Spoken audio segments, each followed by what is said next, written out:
So my name is Denise Linn Riedl. I am the Chief Innovation Officer for the City of South Bend, Indiana. I'm head of our Department of Innovation and Technology. So our department's a bit of a Swiss Army knife for data and technology for the city. In my career, I've had the opportunity to work in big metro areas as well as in rural areas.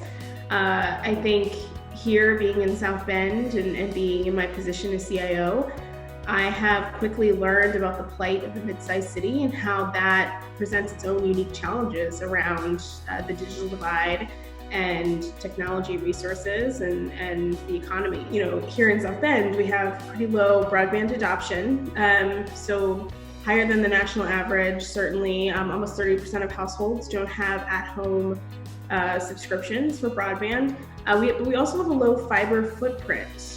And so we have, even underlying the adoption challenge that we have with our residents and with our community, our city does not have the infrastructure it needs to succeed in the future and be a 21st century city. We also do work in transportation. So when I think about the challenges that South Bend has when it comes to the digital divide, it does mirror what many mid-sized cities feel in the transportation realm as well. So for instance, we just don't have the density or the population usually to make a robust system when it comes to transportation make sense. But that being said, at least on the transportation side, the city and public leaders have more levers at their disposal and more investment opportunities at their disposal to make those calls, make those investments, and actually affect change in the transportation realm. That's not the case for broadband. We have a lot of constraints. And so, you know, while we have similar challenges, we have less control to put public dollars towards those challenges. And we have to be really creative around both short-term and long-term solutions when it comes to the digital divide.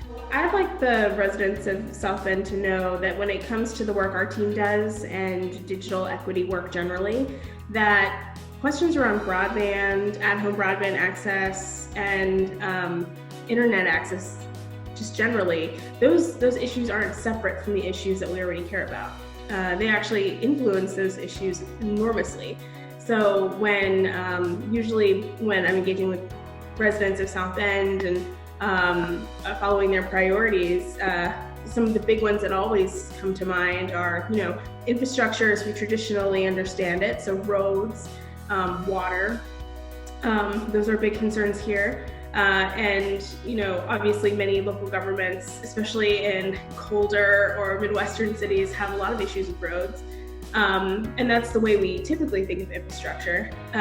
But another big priority here in South Bend is around economic development, specifically equitable economic development.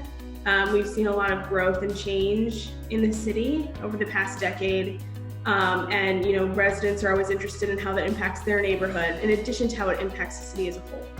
And when we think about economic development, when we think about infrastructure, education, and other issues that are top of mind for residents, when you think of broadband access and making sure that that is universally available across the city, that question really impacts all those other issues. So for instance, for economic development, the ability to, you know, tap into local job opportunities, to get training, to be a lifelong learner, that's very tied into how accessible the internet is in our city.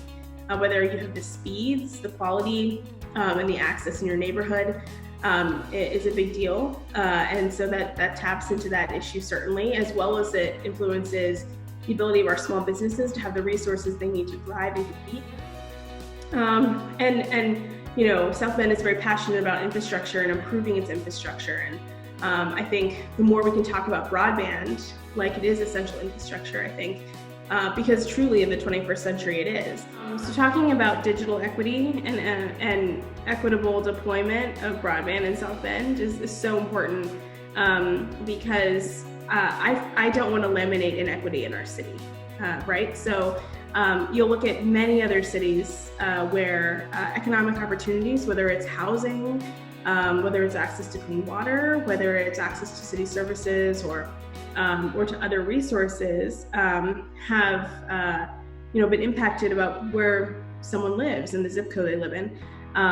Unfortunately, that is the case for broadband, and we see areas of our city that are lower income and areas of our city that are primarily Black and brown tend to have less choice when it comes to broadband, less high quality infrastructure, and less adoption generally. So I very much see the question of infrastructure tied up to digital equity, which of course is very tied up to broadband adoption, and all three of those things have to be tackled at the same time. I do believe it's possible, very possible, for the U.S. to achieve universal broadband connectivity. Of course, the U.S. does experience challenges that other cities or other smaller countries have not, just given the fact that we are such a large country. The diversity of density in it. But it's still very possible, and I think fundamental to that is recognizing that broadband needs to be, in a policy sense, treated less like a luxury and more like a utility.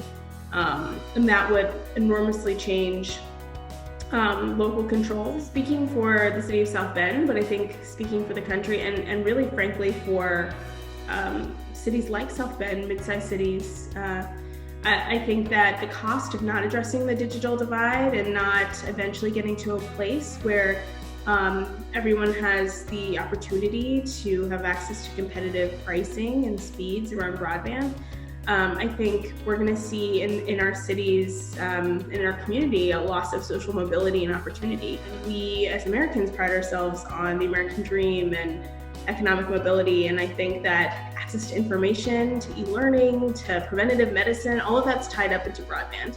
And so that would be a horrific cost of not providing that essential service to our residents, especially during this time, during COVID.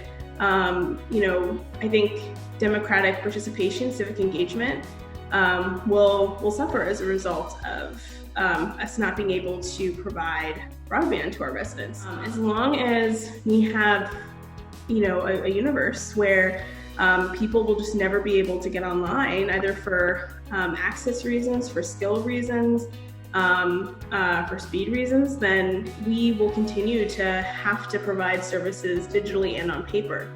And so I see it affect my job every day in multiple ways. But I'm most concerned about the equity piece and making sure that in terms of access to information, access to e-learning, access to telemedicine and digital job seeking, that we're doing right by all of our residents and making sure people have equitable access. So I would say what I would like people to know about my job in a position like mine as the CIO for South Bend, it's a constant push and pull between the immediate need and then the 5-year or 10-year need for South Bend. So when I think about our technological now and our technological future, there's always tension. You want to be responsive and provide better improved services now, but you also want to build a system or process or technological infrastructure in your city that will set it up for 10 years, 20 years from now, and set it up well to be competitive in the digital age. And so that intersects with the way we approach e-government, and also very much intersects with the way I look at broadband. So I feel a constant tension between I need my team to provide and partner locally to provide programming around reduced price computers and getting people online, getting people signed up for low cost options. But at the same time, we need to look at the 10-year, 20-year time horizon. We need to work on systemic issues to get more fiber into South Bend, to think about making sure our city is future-proof and that our economy is future-proof. And those two things are so important, and there's constantly a tension between them as well. And so it's really important we're always tackling this issue on both fronts, that we're working on short-term but important programmatic issues that will help us now, but that I'm not too focused on that at the expense of also looking at systemic ways that we can make changes to our city. We can build partnerships, and we can just improve broadband infrastructure in our city too, and set us up for a more promising future. So I would just say again, that's a really important part of anyone in a job like this, is making sure you're addressing a balance of both, the short-term need and then the long-term need too.